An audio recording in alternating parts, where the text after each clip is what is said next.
الحمد لله رب العالمين والصلاة والسلام على رسوله محمد وآله وصحبه أجمعين.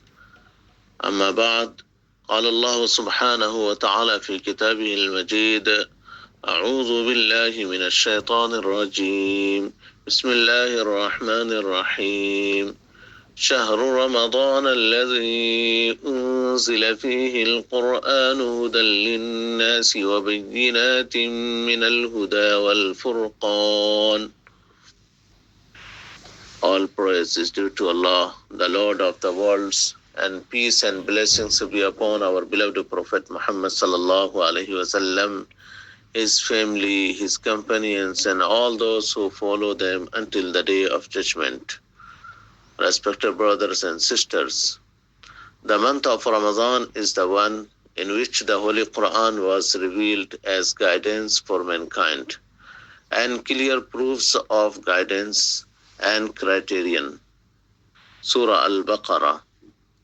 Respected brothers and sisters, Ramadan is not just a month of fasting, it is the month of the Holy Quran.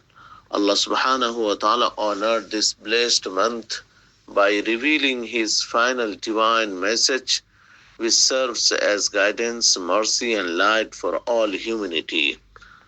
The Holy Quran teaches us the difference between truth and falsehood, right and wrong, and lead us towards success in this life and the hereafter.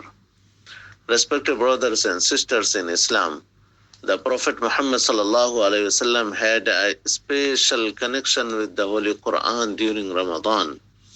Angel Jibreel alayhi salatu wasalam would review the Holy Quran with him every year in this blessed month.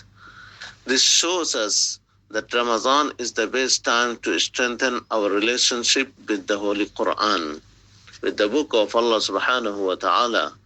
Therefore, we should make Ramadan an opportunity to increase our recitation of the Holy Quran, reflect upon its meanings, and act upon its teachings. Respected brothers and sisters, and our beloved students, the Holy Quran was not revealed only to be recited, but to be understood and followed in our daily lives. May Allah subhanahu wa ta'ala make us among the people of the Holy Quran, allow us to witness Ramadan, and grant us the ability to fast, to pray, and live according to His guidance. Wassalamu alaikum wa rahmatullahi wa barakatuh.